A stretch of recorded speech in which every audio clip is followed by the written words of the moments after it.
like it's me that's coming back, so maybe I'll just say, let's get started. So you know how we always start with a check-in on the community? So I guess this past week, how are you feeling about things personally?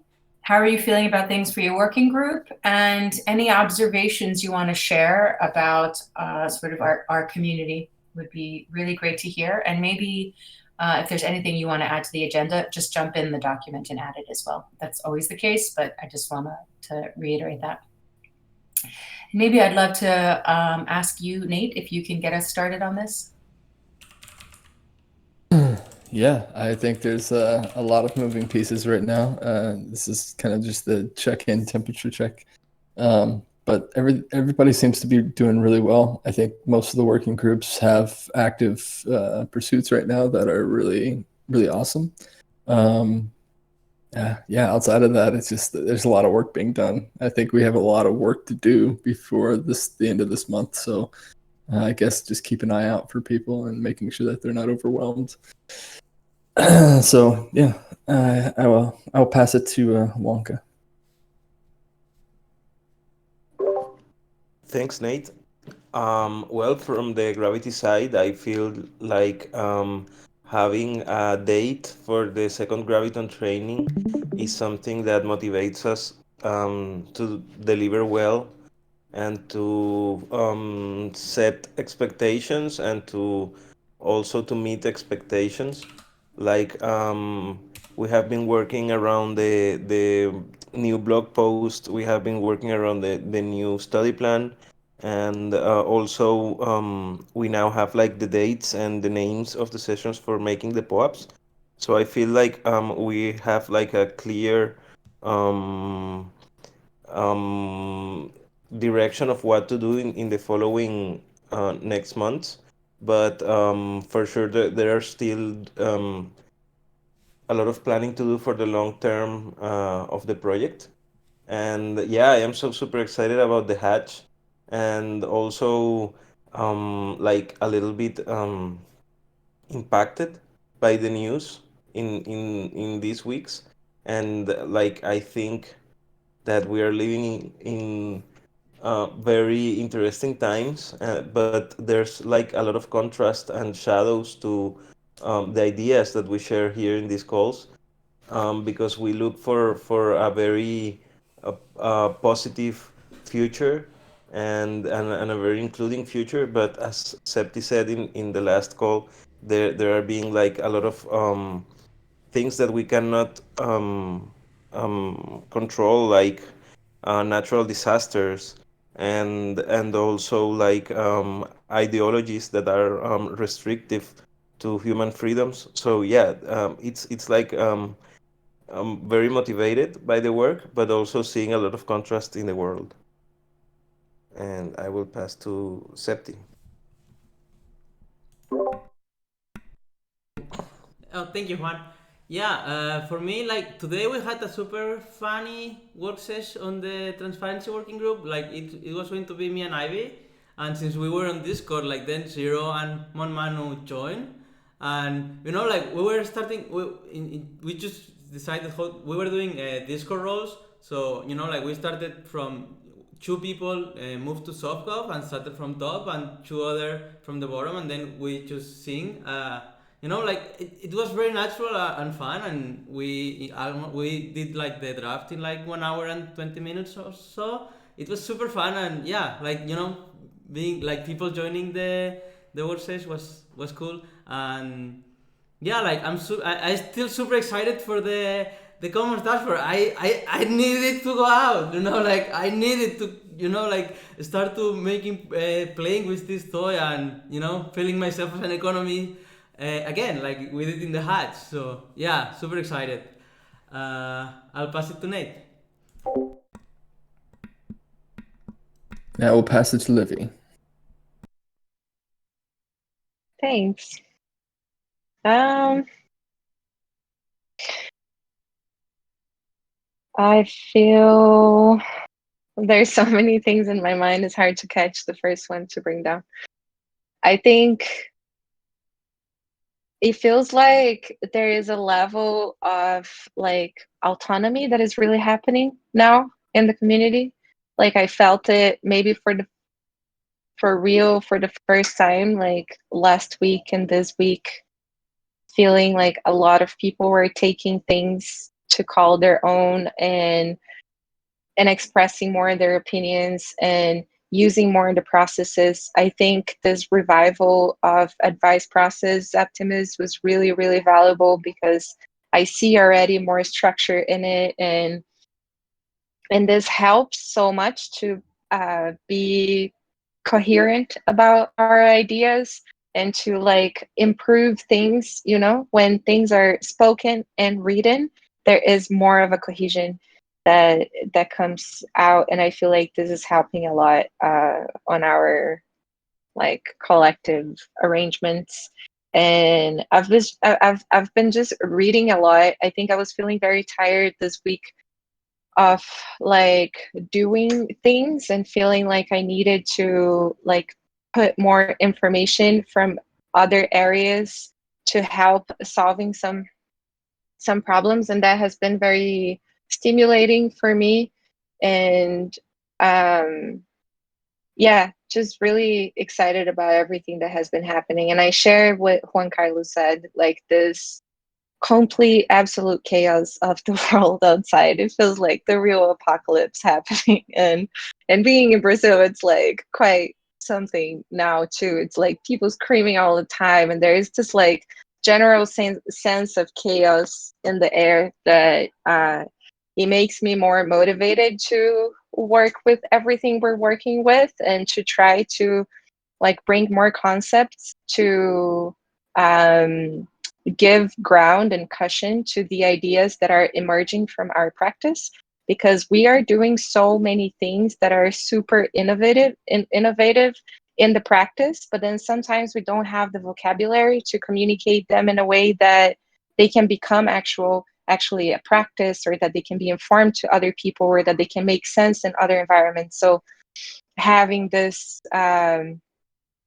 connection of theory with practice has been helpful to me. And just one last thing to say is that I have a fear that we're like growing the bureaucracy as we are growing the cohesion, and I think this is a tension that needs to be observed carefully for us not to lose the fluid nature of a DAO and of like collaborative communities as we are like a part of. And I'll pass to Griff. Yeah, I'm glad we have Zeptimus on this, because bureaucracy and transparency is a challenging balance, right? Like that's where a lot of the bureaucracy comes from. It's like, well, you got to tell everyone what you're doing, you know? It's like, oh, that's a lot of bureaucracy. Well, it's a lot of transparency. It's tough to strike that balance. And then also with the processes and making it clear, you know, like, oh, this is how things pass, right? It's bureaucracy, but processes and transparency, and it's a real challenge. I feel really sheltered. The world seems fine over here. I'm in the States, roaming around, like just passing from driveway to driveway, and like, I don't know, it feels chill. No one's wearing masks or anything. Like, oh, it's nice, you know. The fluoride down here is sweet, you know. So like everything's chill. But yeah, as far as the vibes of the community, it feels pretty chill. Like actually, I was surprised that there isn't like people more like, hey, what's happening now? You know, I haven't been getting that actually. Now I don't know, maybe I'm sheltered from that. Maybe it is happening, but I haven't been seeing it. It seems super chill. It seems like there was this big push, and now like it feels like the stewards and everyone's kind of like taking some breaths, and like taking a break. And that hasn't been a problem. Like no one's like, wait, why aren't you doing? You know, it's like, no, chill. And so that's exciting. That's nice. I'm excited to start kickstarting the votes, and of course there's a lot of movement behind the scenes with the params team. Beautiful demos are starting to come up. Hopefully we'll have like a cadence of releases, and I think that will be really impactful for our community to like feel this like like kind of like when we were having demos before with the Common Swarm, you know, kind of the same vibe. So that'll be cool. But yeah, I think the vibes are high. You know, there was a roller coaster with the hatch. Like, are we gonna make it? And then like, oh hell yeah, we are. And then oh yeah, we doubled it. You know, and so that was nice. That was really good. So vibes are high. Tam, was that the last person to go? Yeah, I'm the last one. I liked what everyone said. I think maybe I have, personally, I feel a little bit out of the loop, and it's partly because I've been traveling a lot, and then I had these 2 very long weekends of vacation. So while I'm saying that, I also want to just back what Livia said. It just feels like there is a lot more autonomy, and there's just a lot happening. And I'm out of the loop, but I'm coming back and finding it hard to get back in the loop because so much is happening, and I think that's really cool and worth highlighting. And then I would say, perhaps also as a working group, I feel like, wait, what are the stewards doing now? We don't even have our roadmap yet. So I feel a little bit like, I don't know, this like discomfort and where we are now. Do we still need stewards? Should we evolve somehow? So personally, I'm feeling like a little out of the loop. I was telling Zeptimus earlier, I came back from New York yesterday and didn't sleep well. So yesterday afternoon, I went to sleep and then woke up today at almost 4 o'clock. So like my body was just like, took me out of commission for almost 24 hours. So it's sort of like I'm waking up from this fog too. So I'm feeling hopeful, but also a little bit like, all right, there's so much to get done now. Now it's like it's go time. It's time to get the momentum high again. I think just in general, the summertime has this sort of people are traveling, people have family visiting. There's lots of I'd say distractions. So I'm kind of expecting us to continue this this rhythm of like people coming in and out and going on vacations and being here and being there until September, where things sort of just traditionally in the sort of the cycle, like an academic cycle and a family cycle, things tend to sort of like stabilize again. And then, in France, there's even a term for it. It's la rentrée. So when everyone comes back, it's like back to business, full steam ahead. But just the few weeks leading up to that are always a little bit like, you never know. I don't know. There's a lot of missing pieces. So while I'm ready, like for me, I'm like, okay, back to business, let's go. I'm also aware that it's like I may be 2 weeks premature from that actually being a reality. So I have to control myself to go full steam ahead, knowing that like it's it might also take some time. And then I would say our community. I just love our community. I love that there's new people. I love that there's it's not getting stale. That people are interested, that people are expressing criticism constructively and with the hope of seeing changes that could be beneficial to the community. So just overall, I feel quite positive. But then just it comes back to this personal, which is like I feel too out of the loop to be comfortable. So now I'm here. Now you guys are going to see a lot more of me from here on in. Cool. Okay. And let's move on to the spotlight for tomorrow. How are we looking for that? So yeah, this is something that I wanted to talk to everybody about. Edu and I had a conversation. I've reached out to so many different projects, and it's getting harder and harder each week to find people to commit to this TEC spotlight. Either we need to expand the categorization of what types of projects we spotlight, or I don't know. It's there's not a lot of projects that fit within the current categorization that we have, the credentials that we have there. Like people that I think they're interesting projects like Co-Budget and things like that. Are they are interested, but it's also like it's not what we're fitting in here. I'm having some issues with it, and I was hoping to get people's advice on this. But yeah, right now I was gonna ask Livy about governance, but if not, I'm gonna keep engaging with people and trying to get them filled with these spots. Yeah, we can have governance for tomorrow. Thank you, Finally, thank you, sorry thank you, it took thank so you. long, is that we It's weren't all good. organized, but now it's there. Co-budget would be super cool if they ever want to do it. I think that's cool. And Okay. coordinate would be another. Would be interesting too. Okay, so can we have a little bit more flexibility in terms of the criteria that we've set out on the right hand side of the document? Yeah, I think so. I mean, like, I guess where that criteria is. Oh, there it is. Yeah, I mean, like, yeah, I think co-budget and coordinate, for instance, it's not like oh, look at this new bonding curve or anything, but it is like it is a token engineering. It's the social side, which never gets enough press anyway.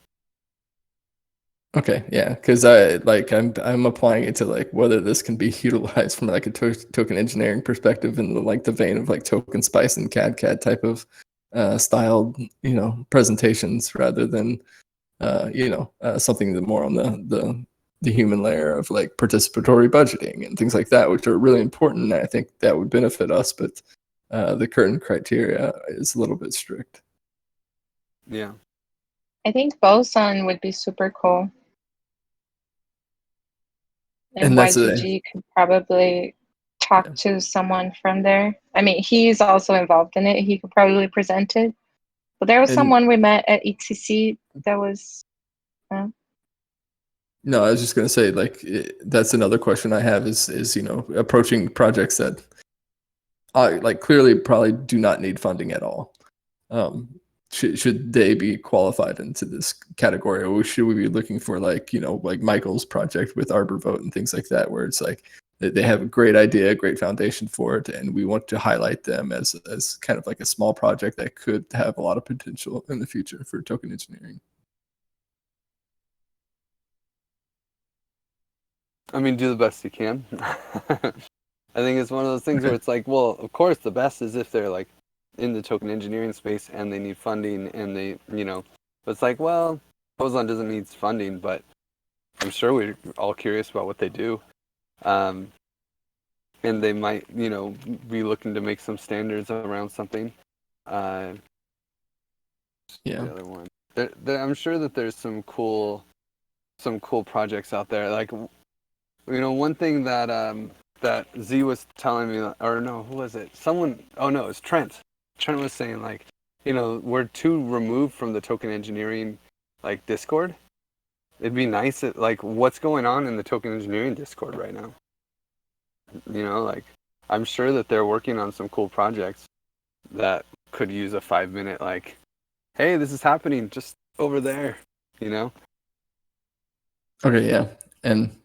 And that's the other aspect of it is like how much of it do you want to use this vehicle as kind of like a vehicle for just getting the TEC brand name out there? Because I mean, like a lot of the bigger projects, especially like you can do Edge and Node, like the new project from Graph Protocol. Like I've been trying to talk to them about it, but they've got a pretty good following, and it's just like if we can get them in for a 15-minute and have their community join that call, like that's it's a different intent for the spotlight, but like it still benefits us. So I don't, there's a lot of different angles you can come at this with, and so I just wanted to lift the constraints if there are any. Yeah, I say play with it, man. It's take it as your baby and make the best decisions you can. Okay, that sounds good. Yeah, I agree with that too. I guess I just want to say, where are you tracking like people that you're reaching out to and what their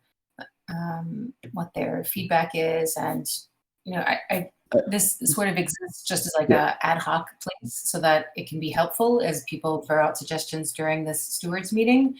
But maybe there's a place that's more comprehensive. Yep. And people. Edu and I talked about this the other day, and so I'm going to create another tab, and so I'm going to start building profiles for each of the projects. I think it'd be really awesome to see some type of, as a part of the TEC Scouts, as part of like where people can come in and create their own profiles, and and that way we can keep track of like all of these different projects that are happening within the TEC space. But yeah, it's on my to-do list for this document especially. Yeah, and just to what you spoke of earlier, okay, cool. Because I also feel like I'm not sure, if I have an idea, I'm not sure where I should add it. I would add it here, I guess, but maybe there's a better place or maybe some better way for us to help you, for me personally to help you too. Yeah. It's probably not always front of my mind. And I like the idea of just checking in, like revisiting what the purpose of the spotlight is. It has evolved. And, I think for the projects that don't need funding, whether or not they need funding, they probably will benefit from having a lot of people in the token engineering community aware. So maybe this is not more like hey, this is an opportunity for funding, but it's like an amazing opportunity for awareness for exactly your target audience. And I think that that's something Griff has also sort of highlighted as one of the advantages for projects in general. And maybe I'd also say the idea of promoting the TEC as this community is great too. But yeah, I think they're both sort of equally interesting for this spotlight that we have. And there's one more thing that I wanted to bring up is that on a couple of like some of the more especially math intensive projects that are really trying to focus on token engineering. A lot of them, well, not a lot, a couple have provided the feedback that 15 minutes was not kind of worth their time, I guess, in terms of just like being able to present it in that amount of time. And I'm wondering if that's something that's firm, or should we explore different formats for this spotlight, or? I mean, that's an interesting thing. We could definitely do, like, if we wanted to expand it into, what Jess was doing was super cool. It was the Trusted Seed Spotlight, and she would interview people and like hear what they're doing and what they're doing, instead of like them presenting a project. They're just kind of like presenting themselves and what they do and what they think. But we could kind of go that format and do more of a TEC spotlight. Then it starts getting a little weird though. Like, I don't know. We will have to see how it goes, because then it becomes like, it's like lobbying, when it starts being for funding proposals. So it's like I don't know. Then we have to start thinking this. I think this was a discussion that you were actually bringing up, Nate, about like how we support different organizations and whether or not, how we do that in a very clean, safe way. Yeah, it's something that because I do think it's really interesting, and it's all about the intent of what we want to use this for. And like, if we're going to use 10 to 15 minutes, I think there's a very specific type of project that can do that. And I feel bad when like Trent came and did Token Spice, and we had like 10 minutes left, and it's at the community call, and we had this packed schedule, and so everybody had to leave beforehand, and it kind of sucks. But it's like, I don't want to set this expectation, especially for projects and people who are like really excited about presenting their work for the first time, to be like, oh, we got to cut you off, sorry. But it's one of those things that I guess it's just I need to delve deeper into with their own project, and see if we can create more formats to fit that project to the correct context, if that makes any sense. Maybe we could change it to only doing for projects that don't need funding and for education initiatives. Because it's right, like now it's going to start to be weird when we have the proposals open to be like openings. We won't be able to open space for all of them, maybe. And then we could have projects that bring up the alignment with what we are willing to fund. Like, oh, these projects don't even need funding because they are established token engineering projects, but something that goes on those directions or even explaining like terms like, I don't know, like Trent opened so many technical terms in that call that maybe each one of them could be unpacked into like a 10-minute as like an educational space. It's like a proposal spotlight versus like an educational spotlight.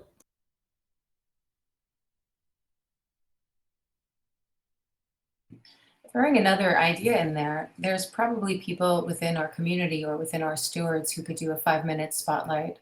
Juan Carlos might do a 5-minute spotlight for the gravitons and training session or something like that. Just an idea. I'm not saying I'm married to any of these ideas.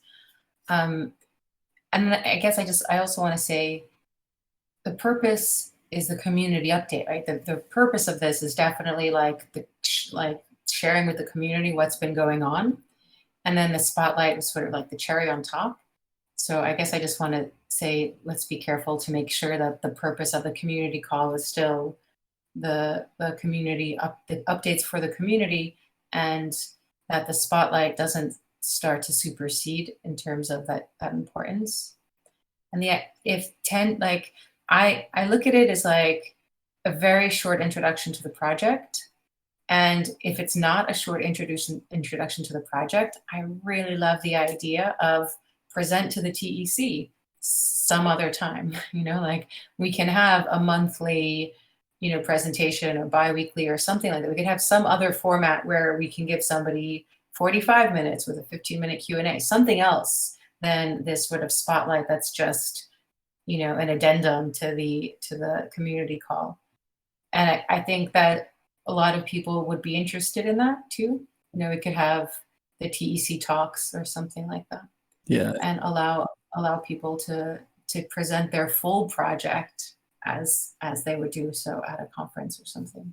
Yeah, because it's the community call, I would really I've been trying to I want to talk to Angela about integrating TE Academy more often and at that spot, just to, kind of inform like the courses that are going on and the things that, are happening in terms of like, if somebody new is joining the community call for the first time and say, hey, I want to learn more about this area of, whether it be governance or like, some type of TE Academy course that they can take that is upcoming, that can be highlighted during that time, rather than like, here's this abstract project that may get funding, may not get funding, but, it's kind of cool. And so, I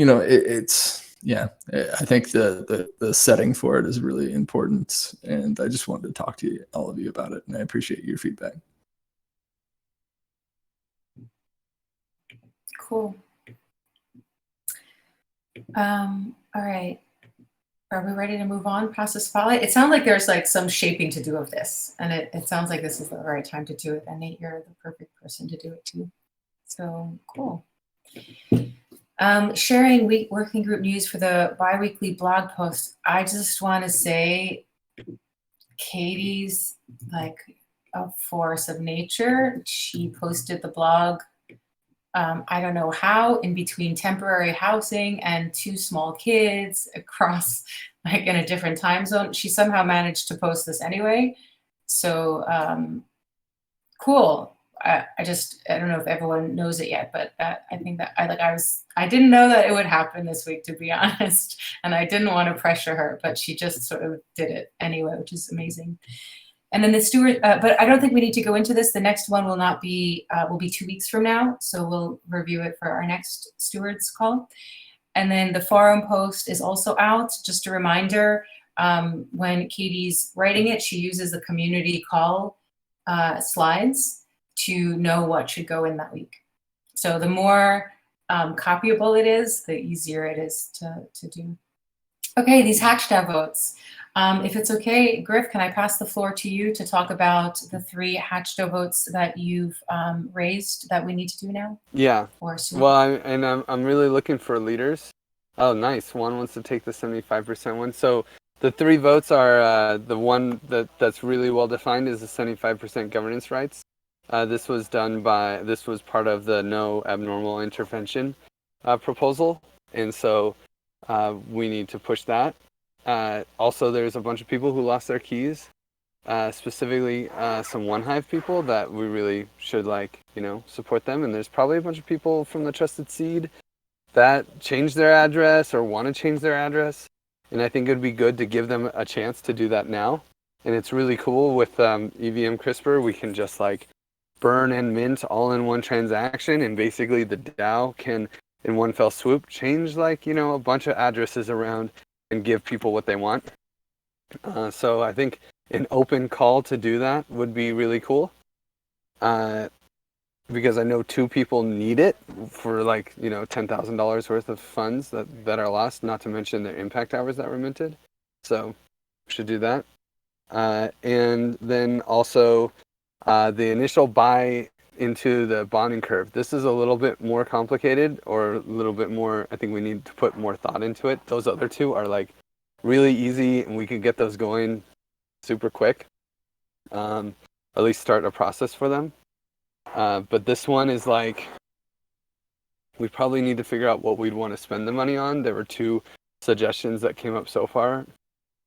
But basically the situation is, if we don't make the initial buy into the bonding curve, there will maybe, if we're successful, there would be bots that would try to do it, because it's just kind of an opportunity to buy into the bonding curve early and get the cheapest tokens. So what we could do is, when we launch the bonding curve, at the same moment in the same transaction, we actually also make the first initial buy for ourselves, which would be to, you know, if we have a plan to distribute TEC for any reason, then we could use that. That would be the cheapest TEC we will get in several months, because the price can't go lower because everybody's tokens are frozen, right? So it's kind of this opportunity, and the DAO itself should probably could take that as a collective opportunity, or we could leave it to the speculators and gamblers to jump in, which maybe has its own merits, honestly. So yeah, but it's an interesting thought.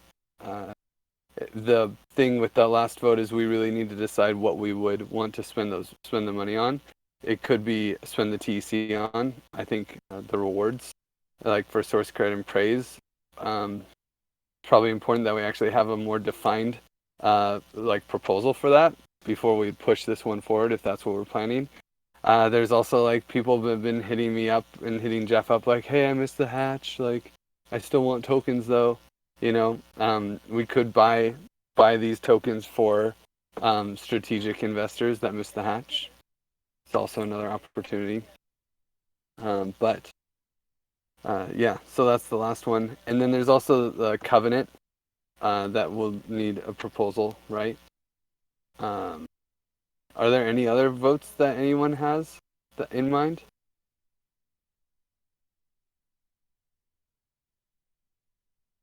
No?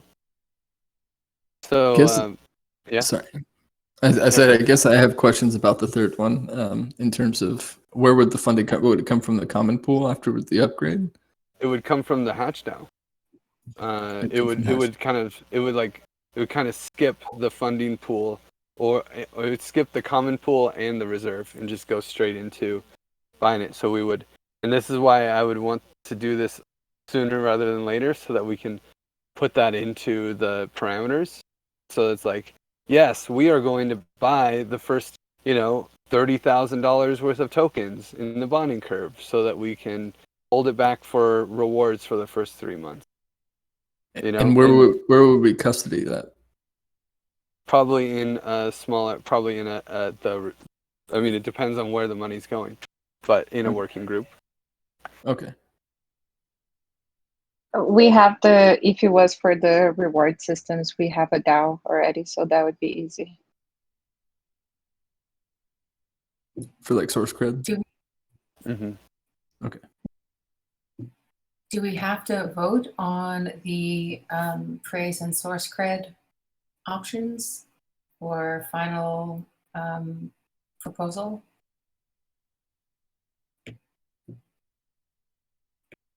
Yeah, I think I'll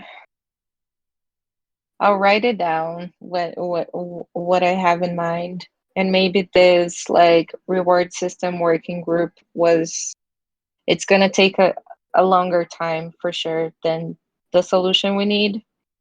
So maybe just propose something like for this transition now,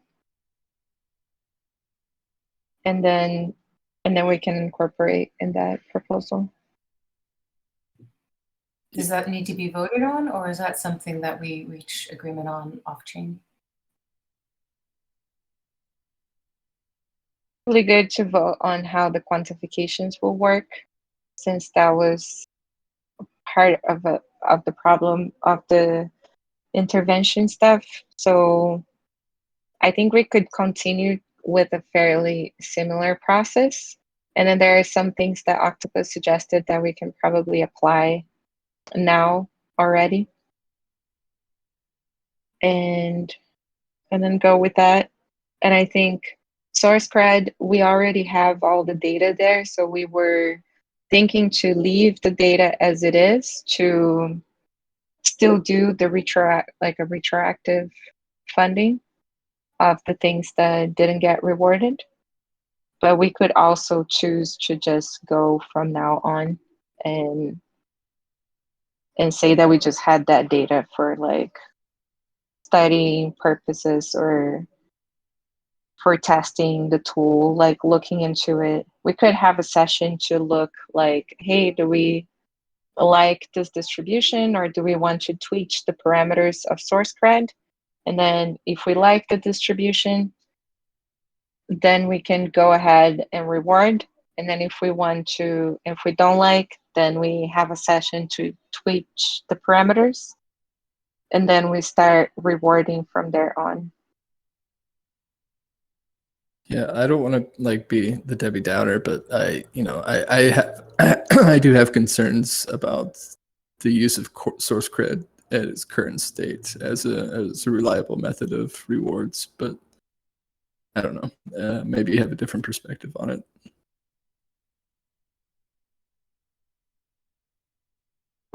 Yeah, those are some things that we want to discuss in this working group.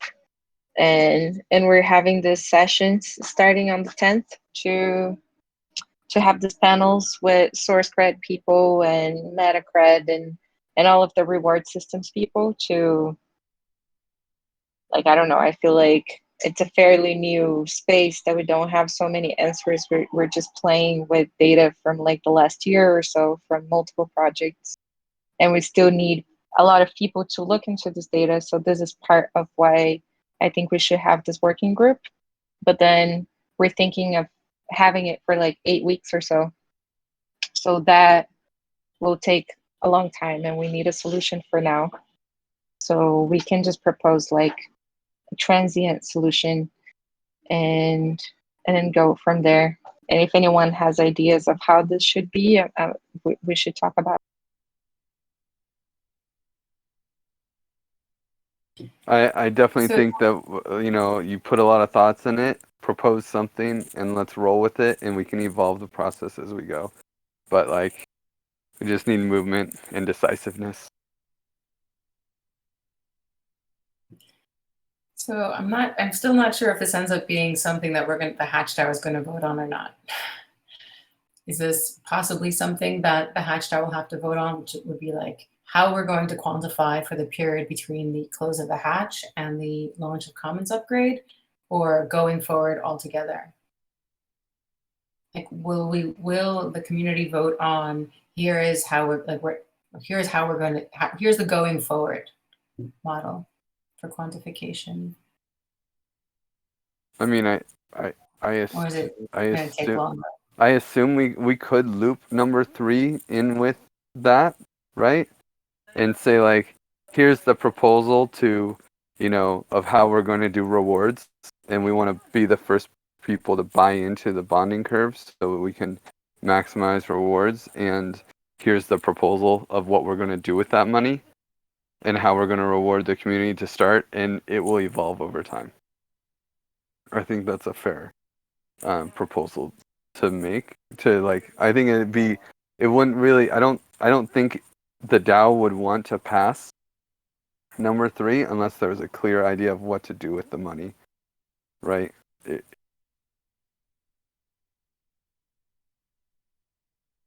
Yeah, and maybe there is a fork of number 3 that is giving this money to investors. I mean, giving these tokens to investors. Can you guys hear this? Can you hear the screaming behind me? Yeah, there's a protest like right down the street.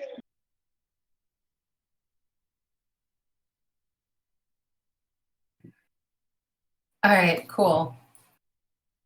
Back to you, Griff, on the so Juan Carlos, you're going to take the 75% governance rights. That's awesome. Can I just ask a question for clarity on this one? I sort of thought that was going to go off the table with the new mixed version of the solution that we ended up employing. What's left of that 75% governance rights that needs to be looked at? Well, there was. I mean, it was the winning proposal. It doesn't have to pass. I mean, the thing is, it was never guaranteed to pass, right? So people can vote no, and it should be easy to vote no on it. Like, it needs 88% support required for it to pass. I know that Sam doesn't want it to pass because he doesn't want to have to figure out a solution for it. So, we have one strong no vote right there. But I do think that no intervention passed. Like, it was the winning thing, and the idea was to fuse the two. So we could change it, I guess, and say 52% of 75%. Like, we could do that. But in the end, there were still deductions in Praise-Mageddon, and there are also deductions in the no intervention. And I do think this idea of separating governance rights from monetary value is like an interesting token engineering concept. And so, if nothing else, just like talking about that issue and making it a vote, even if it doesn't pass, like, I feel like it's if one didn't take it, I would make sure that this at least got on the ballot and could be voted no if it's going to be voted no, or voted yes because, like, hey, these are the people who started this thing. Should they get extra governance power? They started the thing, they were paid, and they were deducted, they were paid money, but they weren't paid governance power. So, should we give them some governance power too? I think it's a fair thing. Okay. I guess the question, sorry, Juan, I also wanted to hear from you too. I guess the question is, it seems to me that some of those governance has already been taken into consideration. I'm understanding this more clearly now. Now it's more a question of like developing this infinity vesting token that lives alongside the original token. And Praise-Mageddon still had deductions, right? They were just less. So, okay. So we can, what we would do is we'd say, okay, these are the deductions that Praise-Mageddon gave. These are the deductions that no intervention gave. This is the overall deductions that were experienced. 75% of the governance rights of those introductions. Yeah. Sorry, Wonka, what were you going to say? Yeah, Griff, that I think that it's important to have this discussion because, it was in the winning proposal. And yeah, if we don't at least talk about it, it would seem like a loose string. And I think it's important to wrap everything up.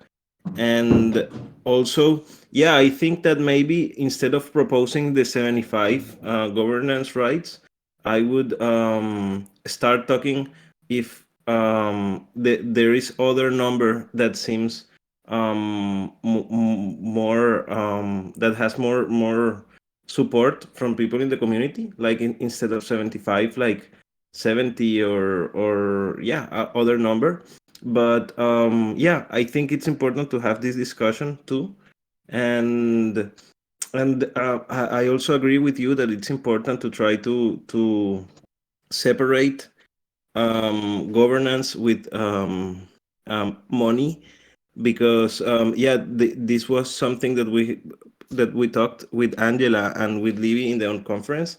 And it's like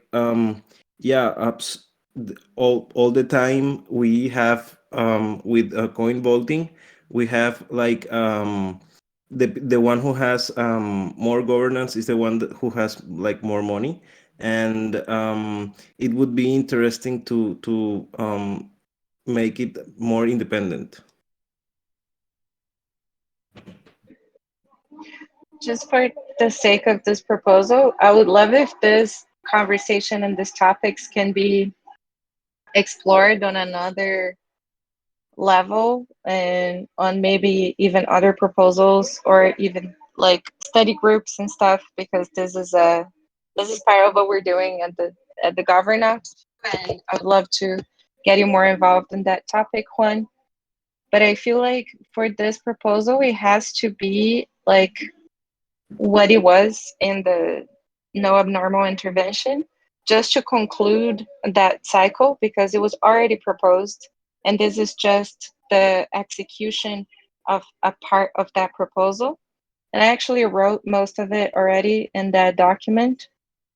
There's just one part missing, that is how was this gonna be executed.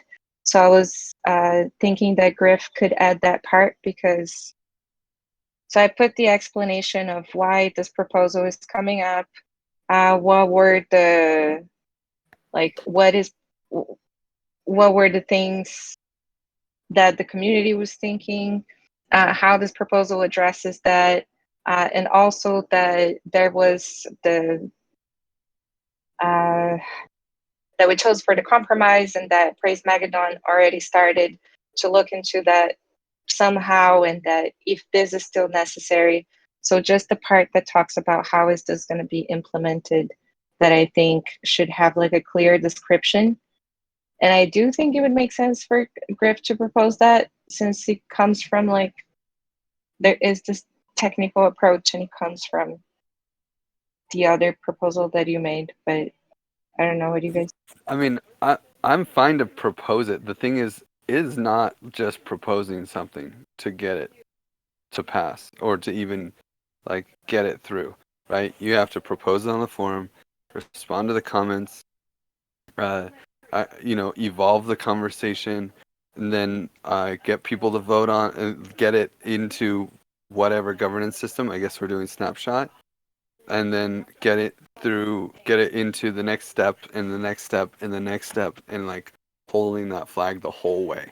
Passing a DAO proposal is like passing it's like working with a government. It is not like you gotta set the initiative, then collect all the signatures, and then push it to the next step and the next. It's just the way it is. So I really am excited for Wonka to help me carry it through, because like I don't want to drop the ball.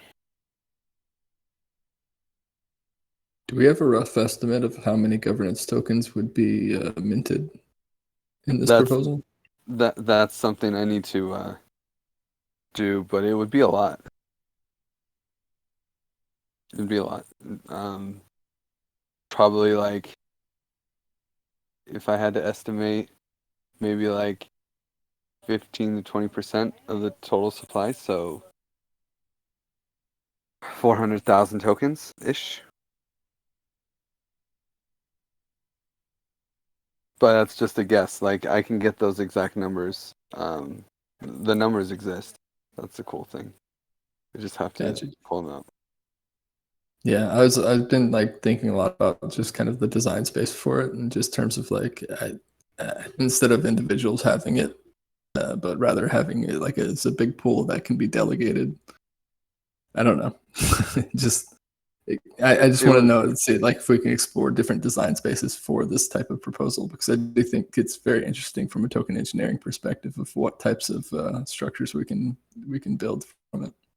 That's the problem, is that building those structures is not as possible as it was before, right? Since the praise debates, we lost our dev team, so we really have to work within what we have to be able to pull this off. There won't be that much innovation that we can pull out. We have to be super practical about the actual solution space, or wait a year for the people that everyone get these tokens. Those are the options. And the main thing here is if this thing passes, then we have to make sure that the pieces and parts in the bonding curve and in the deployment are able to actually, have this implemented. There, a technical direction needs to be laid before deployment, or it doesn't if this fails, right? And so the Common Swarm is very interested in this proposal. So now that, like this week, hopefully I'll be able to spend some time laying the groundwork for it with Wonka, apparently, to make sure. And Olivia, everything that you did so far is like perfect. It's just like the table is set, so we can push it forward. Can we go to number 2? Does anyone want to take that on? Promoting this idea that, hey, some people lost their keys, and we as a DAO were human centered, and this is not this like cold, dead, immutable thing, but like, hey, let's help our DAO brethren out and collect all the addresses of other people who want to change their addresses and such. Does anyone want to try to take that on?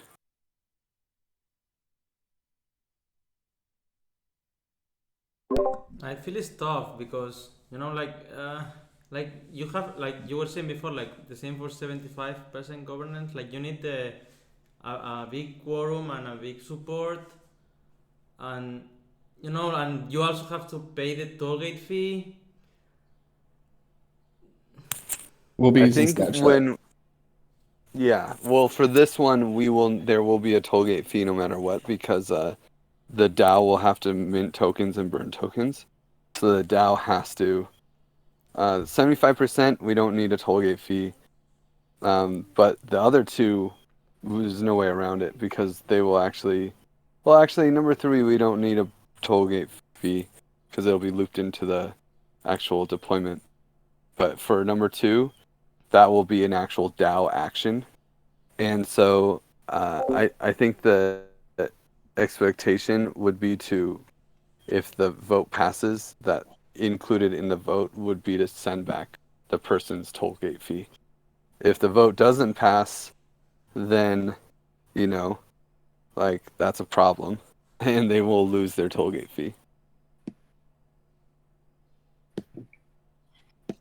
In our last 2 minutes, I just want to say that this is a fascinatingly complicated question, actually. Not this one in particular, but just all of these. And because we do require such high quorum for passing votes, it does seem that it would be advantageous to ourselves if we had these proposals happening. I think we can't have them together, but closely after each other. So we only need to do this momentum to get people to vote in a very short period of time, because that momentum to get people to vote is also going to be one of the obstacles we face in getting these passed.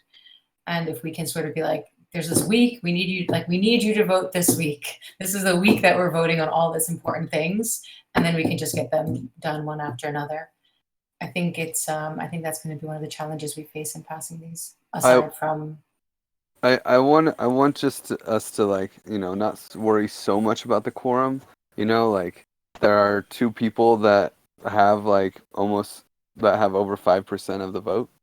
So those 2 people together can pass any proposal. So it's not so difficult. It's not so difficult. That's true then. And what are do we have a outline of like the parameters for the snapshot voting quorum and support? I think They we would can be set all that up. Yeah, they would be whatever we want them to be. I assume we should do the same as the DAO.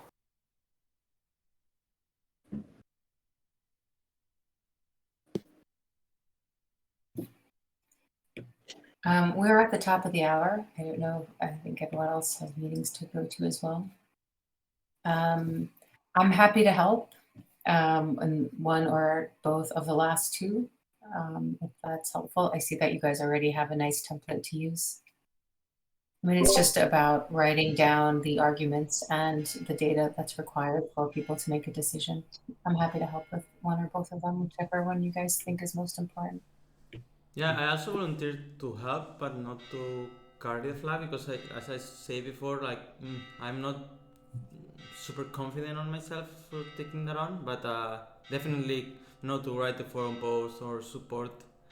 I can do that, but I don't feel like I can just make it a thing. I think this is something important that should happen, and I don't think like yeah. But I like to support and maybe do the writing and yeah.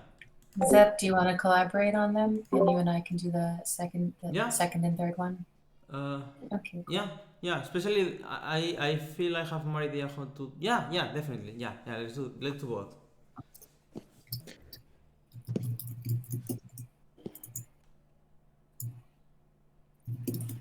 Cool. And that's our meeting today, guys. I have one question, sorry, and I don't want to delay the meeting, but like I was reading on the 75% governance rights, and there is a clear technical solution, or we are still looking what would be the best way to give out these governance rights. So